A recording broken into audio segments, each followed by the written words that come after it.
Apa yang terjadi berikutnya setelah ini? Menurut hadis Nabi ya, kita lihat nanti bulan Ramadan masih dilarang nggak orang melaksanakan ibadah umroh? Kita lihat nanti. Kalau masih dilarang, lampu kuning dah tuh. Itu kuncinya. Lampu kuning.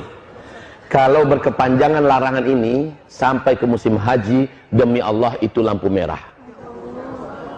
Bila sampai ke musim haji, orang terhalang melaksanakan ibadah, demi Allah pencipta langit dan bumi, saya nyatakan di depan Bapak Ibu semua, seluruh bumi akan mengalami bencana-bencana alam yang paling mengerikan.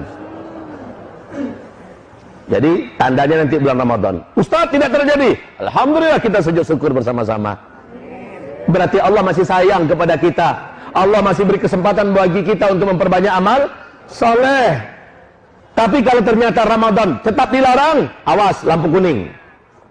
Kalau sampai larangan ini berlaku sampai haji, maka hadis Nabi jadi terwujud. Akan ada tahun di mana umatku terhalang melaksanakan ibadah haji dan umrah. Jika demikian, inilah zamannya kita akan menyaksikan bencana-bencana alam yang paling mengerikan serentak di seluruh dunia. Tahu nak Bapak Ibu? Penstabil bumi ini adalah tanah haram. Poros bumi ini ke Sidratul Muntaha adalah Ka'bah. Penyeimbang bumi ini adalah orang-orang tawaf di sekitar Masjidil Haram.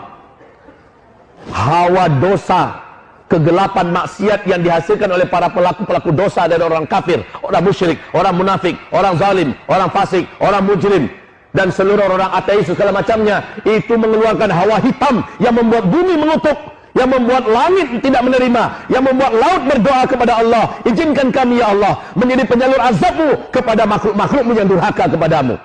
Setiap para pelaku dosa mengeluarkan hawa hitam yang mengerikan, Pak, dan ini membuat bumi tidak rela Allah dimaksiati. Bumi berdoa kepada Allah, yang membuat laut tidak rela Allah dimaksiati. Laut berdoa pada Allah, minta izin kepada Allah agar Allah izinkan mereka mensunamikan bumi ini. Udara juga tidak rela untuk dihirup. Langit juga mengutuk, minta izin pada Allah agar turun petir dan segala macamnya. Ibarat Allah yang kami muliakan, selama ini Allah masih tahan-tahan, tapi ini akhir zaman, Allah tak akan tahan lagi. Nah, yang mampu menjinakkan bumi adalah selama orang masih tawaf di sekitar Ka'bah, selama orang masih umroh ke Masjidil Haram. Pahala di sana dikali lipatkan oleh Allah 100.000 kali lipat, supaya mampu mengimbangi hitamnya hawa dosa yang diciptakan oleh manusia-manusia yang jahat. Ketika hawa murni yang begitu putih dan bersih keluar dari amal soleh orang-orang yang beramal di tanah haram, maka itulah yang menstabilkan bumi ini, Pak. Ini penyeimbangnya. Tapi sekarang orang sudah dilarang untuk melaksanakan ibadah ke tanah suci gara-gara virus corona. Hamba-hamba Allah yang kami muliakan, maka bencana apa yang akan dialami oleh kita? Saya khawatir kalau ini panjang dan lama. Kalau sempat sampai Ramadan, sudah lampu kuning, akan dimulai berbagai macam kegaduhan yang dahsyat dan bencana-bencana yang hebat. Dan kalau sampai musim haji selesai sudah, siap-siaplah kita bertemu dengan Allah dalam berbagai bencana besar yang akan terjadi. Perbanyak amal soleh dari sekarang. Kuatkan doa. Ya Allah, hentikan corona ya Allah. Selamatkan kami dari bencana ya Allah. Selamatkan iman kami ya Allah. Wahai Bapak Ibu yang kami muliakan. Dan kalau Allah hentikan, Allahur Rahman, Allahur Rahim, Allah yang maha menjaga dan memelihara kita. Tapi kalau masih berkepanjangan, inilah hadis Nabi yang jadi kenyataan. Dan di waktu yang bersamaan, kelangkaan pakan terjadi. Apa yang saya katakan tadi, kelaparan merata di mana-mana. Orang akan menjadi brutal dan membunuh demi makan, minum. Dan saat itu solusi bagi orang-orang yang beriman adalah, kata Rasulullah SAW, wahai Bapak Ibu, berarti tak lama lagi hantaman meteor menabrak bumi. Dan ini menimbulkan dukhon, tanda besar kiamat yang pertama.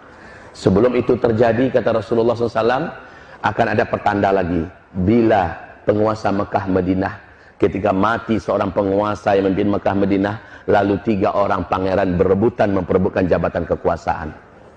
Untuk sementara, informasi bagi Bapak Ibu, 3 pangeran yang sangat berkuasa di Arab Saudi sekarang lagi perang dingin, menunggu Raja Salman meninggal, adalah Pangeran Mut'im bin Abdullah, anak kandungnya Raja Abdullah yang memimpin Arab Saudi sebelum ini.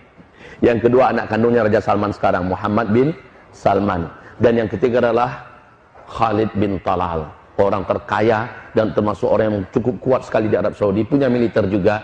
Ini 3 orang ini siap-siap untuk saling berebutan kekuasaan ketika Raja Salman nanti tiada. Sekarang kondisi Raja Salman di usia 84 tahun sudah sangat lemah, penyakitan, tunggu mati. Kalau mati, 3 orang ini kita lihat. Kalau sempat mereka berkelahi, berebutan kekuasaan, maka apa yang digambarkan Nabi di akhir zaman terjadi di masa kita. Itu. Kemudian Rasulullah SAW mengatakan, bisa jadi coronanya berhenti, tapi gara-gara perang di kerajaan Arab Saudi, orang pun tetap dilarang masuk. Karena nggak ada jaminan keamanan. Dan negara-negara pun pasti melarang rakyatnya jangan berangkat, lagi perang di situ. Kan? Lagi perang internal, nggak boleh berangkat kalian. Ini juga bisa jadi. Jadi segalanya mungkin sangat besar terbuka peluangnya sekarang, wahai Bapak Ibu yang kami muliakan.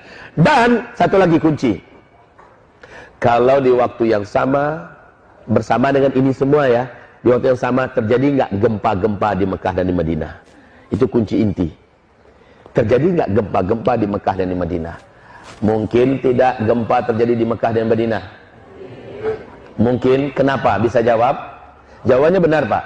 Tapi kenapa? Bisa jawab tidak? Tak ada yang tawaf. Barakallahu fiik. Jawaban yang sangat benar. Ada lagi yang lain? Ada lagi yang lain? Jawabannya sudah sangat benar. Karena sudah tidak ada yang tawaf. Wah Ibu, kita waktu kecil sering main gasing kan? Kita sering main gasing.